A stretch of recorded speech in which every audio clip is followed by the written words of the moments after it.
हाँ भाई, group trends. देखिए भाई, हमने कल स्टार्ट किया था सेकेंड ईयर केमिस्ट्री का chapter number 3 S block elements, और इंट्रोडक्शन पढ़ा था कल। आप सब जानते थे इंट्रोडक्शन, ऑलरेडी आप लोगों से ही निकलवाया था हमने इंट्रोडक्शन, और आप लोगों ने निकाल भी लिया था, मतलब बता भी दिया था। ठीक है। नाउ इंट्रोडक्शन के बाद मैंने आपको बताया था कि सबसे पहला टॉपिक है, ये भाई इंट्रोडक्शन के बाद सबसे पहला टॉपिक है ग्रुप ट्रेंड्स। आपको बताया था ट्रेंड लफ्ज का मतलब क्या होता है, चेंज और वेरिएशन। और बेटा हम किस चेंज या वेरिएशन की बात कर रहे हैं? जब नाम लिखा हुआ है ग्रुप ट्रेंड्स, तो इसका मतलब ये होगा कि जब हम ग्रुप में ऊपर से नीचे आते हैं तो एलिमेंट टू एलिमेंट प्रॉपर्टीज में क्या आता है, चेंज या वेरिएशन। और ग्रुप में ऊपर से नीचे आते हुए एलिमेंट्स की प्रॉपर्टीज में जो चेंज या वेरिएशन आती है उसे क्या कहा जाता है बेटे, ग्रुप ट्रेंड्स। जैसे भाई एस ब्लॉक के दो ग्रुप्स हैं, 1A एल्कली मेटल जिसमें lithium, sodium, potassium, rubidium, caesium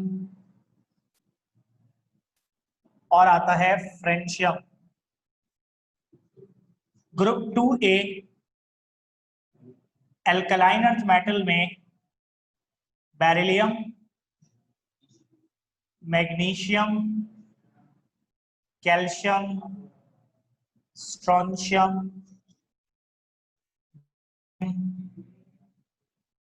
और रेडियम। तो भाई एस ब्लॉक में दो ग्रुप्स इंक्लूडेड हैं, 1A और 2A, जो मैंने आपके सामने लिख दिए हैं। बेटा कल मैंने आपको बता दिया था कि दोनों ग्रुप्स के लास्ट एलिमेंट, फर्स्ट 1A का फ्रेंशियम और 2A का रेडियम, क्योंकि रेडियो एक्टिव है तो इन्हें नॉर्मल एलिमेंट्स के साथ स्टडी नहीं किया जाएगा। इसी वजह से हम ग्रुप 1A को कंसिडर करेंगे लिथियम टू सीजियम और 2A को कंसिडर करेंगे बेरिलियम टू बेरियम। अब जब हम किसी भी ग्रुप में ऊपर से नीचे आते हैं तो मैंने क्या बताया, एलिमेंट टू एलिमेंट प्रॉपर्टीज में चेंज आता है। बेटा कल हमने पहली प्रॉपर्टी पढ़ी थी, दैट वाज एटॉमिक रेडियस। अब हम सेकंड प्रॉपर्टी पढ़ेंगे जो क्या है, आयोनिक रेडियस। बेटा सेम है जैसा एटॉमिक रेडियस था,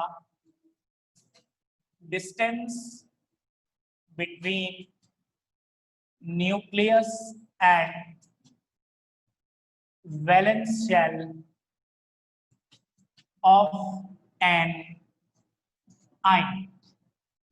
भाई जिस तरह एक एटम के सेंटर यानी न्यूक्लियस से लेकर उसकी बाउंड्री यानी कि वैलेंस शेल तक का फासला एटॉमिक रेडियस था, बिल्कुल बेटा अगर न्यूट्रल एटम है और न्यूट्रल एटम के न्यूक्लियस से उसके वैलेंस शेल तक का फासला देखेंगे तो वो कहलाएगा एटॉमिक रेडियस। अगर आयन है, चार्ज पार्टिकल, तो आयन के रेडियस से उसके वैलेंस शेल तक का फासला क्या कहलाएगा, आयोनिक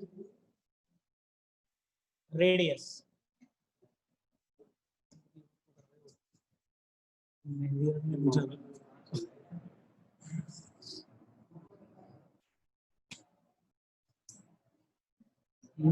गया।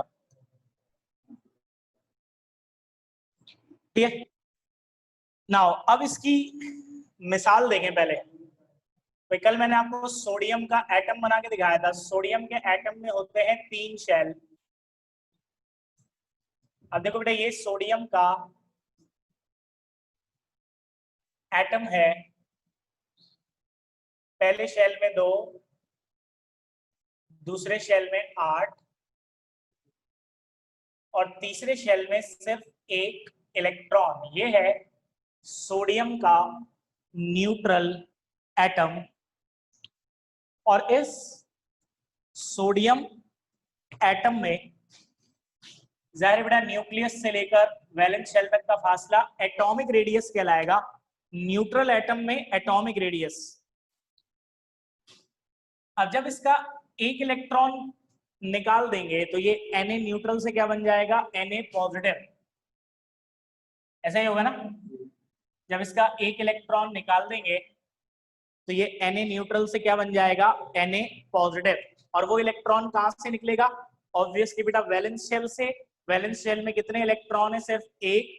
जब ये इलेक्ट्रॉन निकल जाएगा तो वैलेंस शेल में कोई इलेक्ट्रॉन नहीं बचेगा।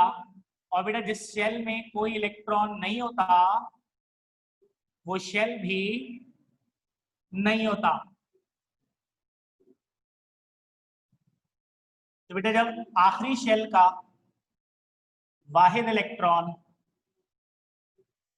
लूज हो गया तो अब एक शेल कम हो गया, 3 से रह गए 2 शेल,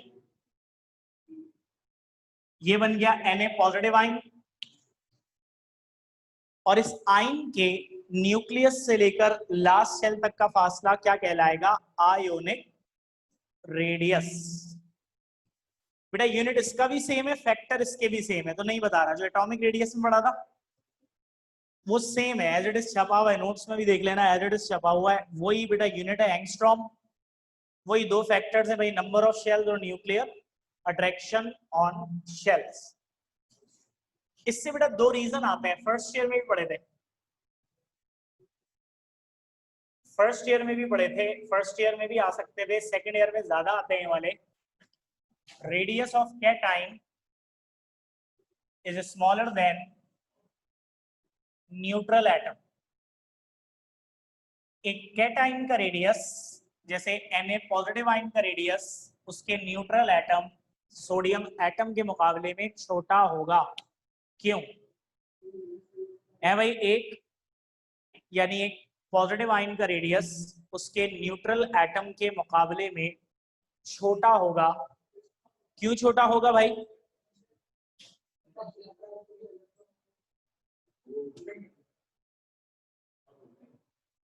है? हाँ सही बता रहा है, सही बोल सकता है भी कभी कभी, मतलब अभी तो कल वाली बोतल है देख, आधी भरी।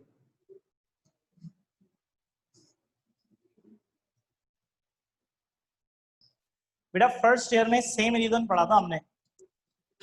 देखो एक कैटाइन यानी कि एक पॉजिटिव आयन बनता है लॉस ऑफ इलेक्ट्रॉन से।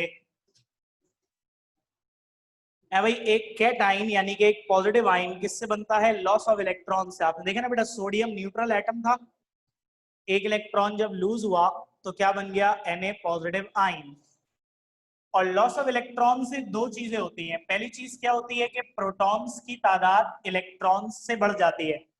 भाई न्यूट्रल एटम था, 11 प्रोटॉन थे, 11 इलेक्ट्रॉन थे।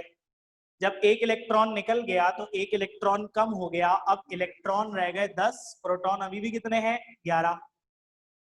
तो बेटा जब लॉस ऑफ इलेक्ट्रॉन होता है तो उससे रिलेटिवली प्रोटॉन्स की तादाद इलेक्ट्रॉन्स से बढ़ जाती है। और जब प्रोटॉन्स की तादाद इलेक्ट्रॉन्स से बढ़ती है तो न्यूक्लियर अट्रैक्शन भी बढ़ जाती है। न्यूक्लियर अट्रैक्शन बढ़ने से शेल्स करीब आएंगे और रेडियस क्या हो जाएगा,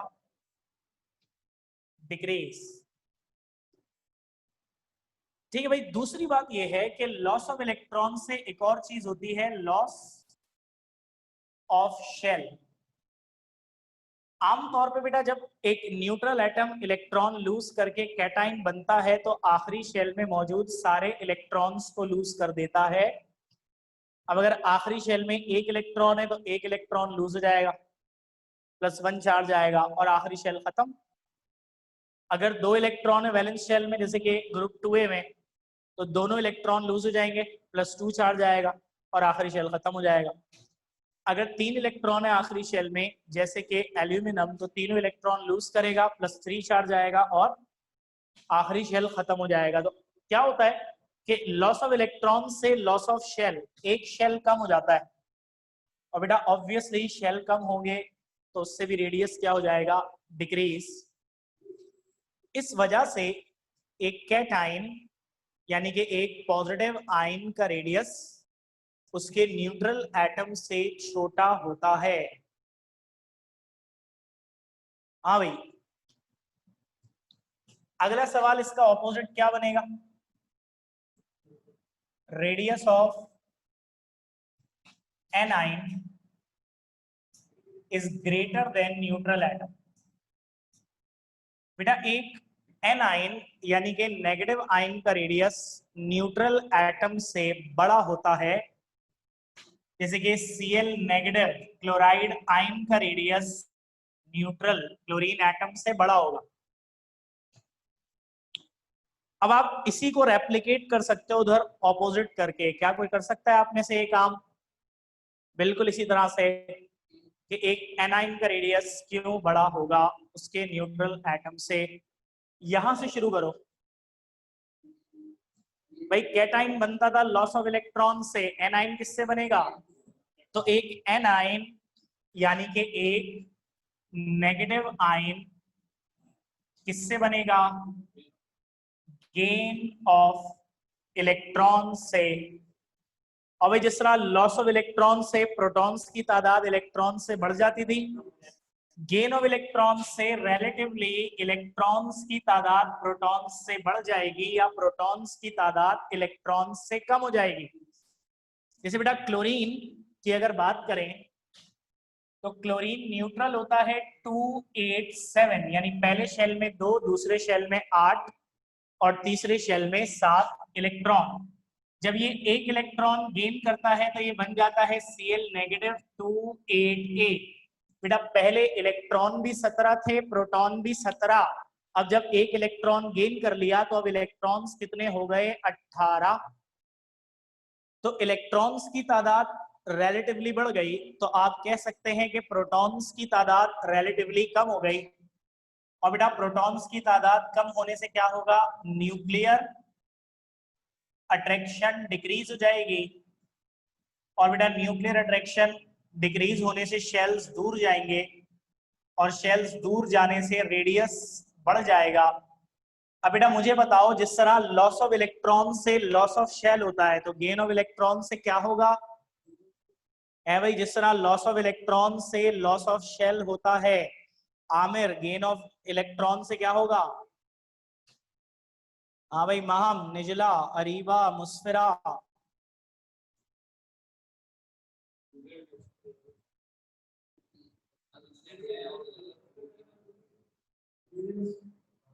साइम, अलीजा, सुकैना, मानूर, खजर, मेजियार।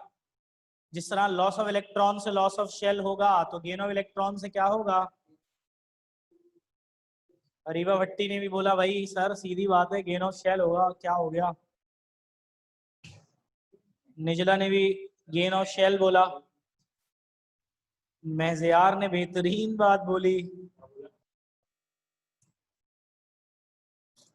मेजियार गुड। सब ने एक ही बात बोली है, सब ने कॉमन सेंस इस्तेमाल किया है, गेन ऑफ शेल। और सब गलत है एक साथ। मुबारक हो एक दूसरे को। जी निजला, आपने पहले गेन ऑफ शेल ही बोला था। बेटा गेन ऑफ शेल नहीं होता, इलेक्ट्रॉन गेन करने से वैलेंस शेल कंप्लीट होता है। पहले भी 3 ही शेल थे, अभी भी 3 ही शेल है भाई। बेटा याद रखिएगा, जो इलेक्ट्रॉन गेन होता है वो पहले से मौजूद यानी प्री एग्जिस्टिंग वैलेंस शेल में आता है। जिस तरह लॉस ऑफ इलेक्ट्रॉन से लॉस ऑफ शेल होता है, कभी भी गेन ऑफ इलेक्ट्रॉन से गेन ऑफ शेल नहीं होता। तो एक नेगेटिव आयन का रेडियस क्यों बड़ा है उसका सिर्फ एक ही रीजन है, और वो रीजन ये है कि प्रोटॉन्स की तादाद रिलेटिवली कम हो जाएगी, जिससे न्यूक्लियर अट्रैक्शन कम होगी और रेडियस बड़ा हो जाएगा। बेटा क्लियर है सबको? आयोनिक रेडियस और उसके 2 अदद रीजनिंग क्वेश्चंस क्लियर हो गए? बेटा तीसरी प्रॉपर्टी जो हमें डिस्कस करनी है वो है आयोनाइजेशन पोटेंशियल, जिसे आयोनाइजेशन एनर्जी भी कहते हैं और आयोनाइजेशन एंथैल्पी भी कहते हैं। और बेटा मैंने फर्स्ट ईयर में एक तवील दर्स दिया था इस बारे में जब मैं चैप्टर 5 पढ़ा रहा था, याद कीजिएगा, enthalpy of reaction, enthalpy of formation, enthalpy of combustion, enthalpy of neutralization and enthalpy of formation and so on. बेटा हमने फर्स्ट ईयर में थर्मोडायनामिक्स वाले चैप्टर में बहुत सारे इंथैल्पी चेंजेस की बात की थी। बेटा मेरा दिल कर रहा है कि आपको आयोनाइजेशन पोटेंशियल की वो डेफिनेशन अब बताई जाए जो हम एप्टीट्यूड लेवल में बताते हैं। बताना जरूरी होता है बेटा, अगर एप्टीट्यूड में भी सारे सिंध बोर्ड के, इंटर बोर्ड के मासूम बच्चे हों, आप लोग बड़े मासूम होते हैं साइंटिफिकली, बाकी चीजों में नहीं कह रहा, लेकिन साइंस की नॉलेज के लिहाज से आप बड़े मासूम वाकई हुए हैं, आपको ये बात अभी पता नहीं है। आपको इस बात का इदराक जब होता है जब आप एप्टीट्यूड प्रिपरेशन करने जाते हैं किसी अच्छे इदारे में, ठीक है बेटा, जहां आपके साथ साथ ए लेवल के बच्चे होते हैं और वहां आप अपने आप को इंतहाई कमतर महसूस करते हैं, क्योंकि एक तो अंग्रेजी इतनी अच्छी बोल रहे होते हैं, हमारे आधे बच्चे तो अंग्रेजी से ही मायूब हो जाते हैं। अच्छा फिर अंग्रेजी तो अंग्रेजी, फिर वो ऐसी ऐसी बातें बोलते हैं कि आपकी वाट लग जाती है। मेरे बच्चों, घबराना नहीं है, सुना है ना आपने, है भाई, घबराना नहीं है, ठीक है, लेकिन दिमाग चलाना है, घबराना नहीं है, दिमाग चलाना है। बेटा मेरा दिल कर रहा है आप में से किसी से पूछने का कि इंथैल्पी चेंज क्या होता है। फर्स्ट ईयर में हमने पढ़ा था इंथैल्पी चेंज। अच्छा भाई ध्यान से सुने, मैंने आपको बताया था कि लफ्ज इंथैल्पी का मतलब होता है हीट, ठीक है भाई, लफ्ज इंथैल्पी का मतलब होता है हीट। थर्मोकेमिस्ट्री और थर्मोडायनेमिक्स में हीट की बजाय वर्ड इंथैल्पी का यूज करता है। इंथैल्पी का मतलब होता है टोटल हीट। और जब मैं कहता हूं चेंज इन, तो इसका मतलब होता है वो हीट जो प्रोसेस के दौरान इवॉल्व या एब्जॉर्ब हो रही है। ठीक है बेटा, जब मैं सिर्फ इंथैल्पी के लफ्ज बोलता हूं तो मतलब होता है हीट, और जब मैं change in enthalpy, enthalpy change बोलता हूं तो इसका मतलब होता है वो हीट जो प्रोसेस के दौरान इवॉल्व या एब्जॉर्ब हो रही है। अब वो प्रोसेस कोई फिजिकल प्रोसेस भी हो सकता है और कोई केमिकल प्रोसेस भी हो सकता है। जैसे आप अभी सेकेंड ईयर में फिजिक्स में पढ़ रहे होगे हीट चैप्टर, अगर तो थर्मोडायनेमिक्स ही पढ़ रहे हो, उसमें आपने डेल्टा एच की बात की होगी, नहीं पढ़ रहे? अभी कौन सा स्टार्ट किया है?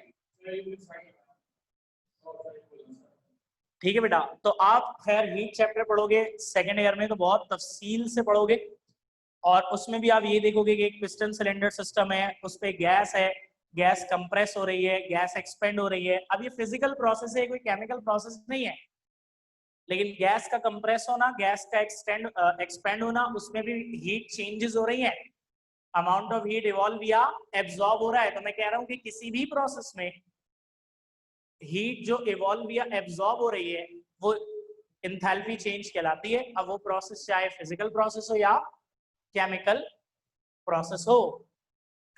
नाउ बेटा इंथैल्पी, अब आयोनाइज, अब आप बहुत सारे प्रोसेसेस को ना इजीली डिफाइन कर सकते हो भाई। 1 मोल सोडियम एटम्स, जब मैं इक्वेशन में लिखूंगा Na और इसका कोफिशिएंट होगा 1, तो मेरे बच्चों इसका मतलब क्या होगा, 1 मोल सोडियम एटम्स, और 1 मोल सोडियम एटम्स का मतलब होगा 6.02 एक्सपोनेंट 23 सोडियम के एटम्स, यही मतलब होगा बेटा। जब मैं बोलूंगा 1 मोल सोडियम एटम्स तो इसका मतलब क्या होगा, 6.02 एक्सपोनेंट 23 सोडियम एटम्स। ऐसा है कि नहीं है बेटा? जब मैं 1 मोल सोडियम एटम्स में से इलेक्ट्रॉन्स निकालूंगा, हर सोडियम एटम में से एक इलेक्ट्रॉन, तो 1 मोल सोडियम एटम्स में से कितने इलेक्ट्रॉन निकलेंगे, 1 मोल इलेक्ट्रॉन, यानी कि 6.02 एक्सपोनेंट 23 इलेक्ट्रॉन। ये भी एक प्रोसेस है, और मैंने बोला किसी भी प्रोसेस के दौरान जो हीट इवॉल्व या एब्जॉर्ब होती है उसे क्या कहते हैं, इंथैल्पी चेंज। और बेटा इस प्रोसेस के दौरान जो इंथैल्पी चेंज होगा उसे क्या कहेंगे, आयोनाइजेशन पोटेंशियल या आयोनाइजेशन एनर्जी। बेटा दोबारा कह रहा हूं, ध्यान से सुनना। जब आप इसको इस मतलब में और इस तरीके से समझ लोगे तो आप फील करना कि आप बड़े हो गए, ठीक है। आप फिर फील करना कि आप साइंटिफिकली अब मासूम नहीं रहे।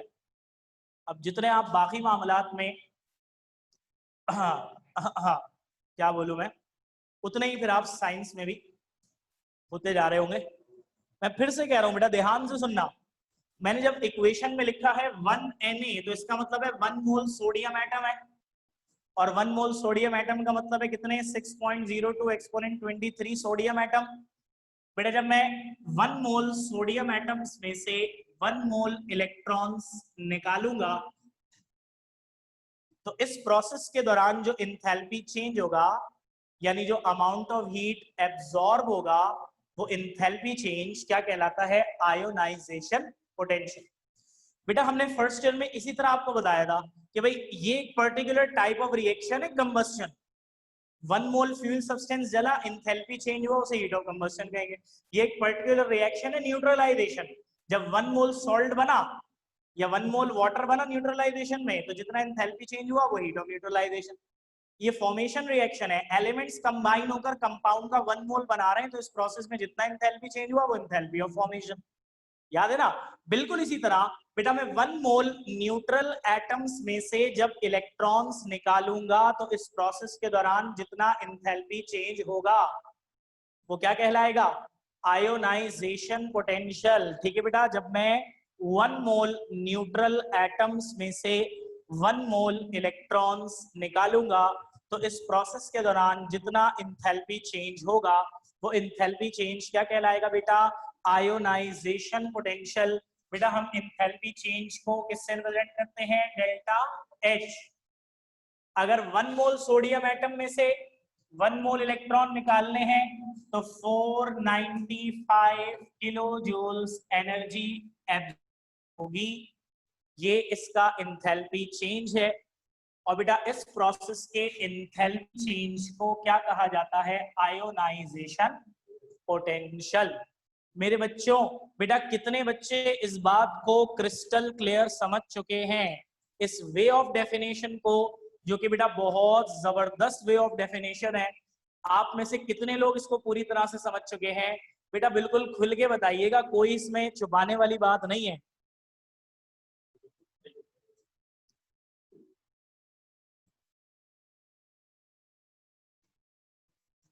ठीक है बेटा, आप मैसेज फरमाएंगे तो वो किसी तक पहुंचेगा नहीं, मतलब वो सिर्फ मेरे पास आएगा, मैं आपका नाम नहीं लूंगा। अगर नहीं समझ में आया तो बता दें, कोई बात नहीं, छप्पड़ में रखेंगे इस बात को। अब नहीं लूंगा ना, अब जब बोल रहा हूँ तो दोबारा बता दें सर, अभी बताता हूँ। मैं नहीं बताऊंगा जी बेटा, हीट ऑफ फॉर्मेशन है। अब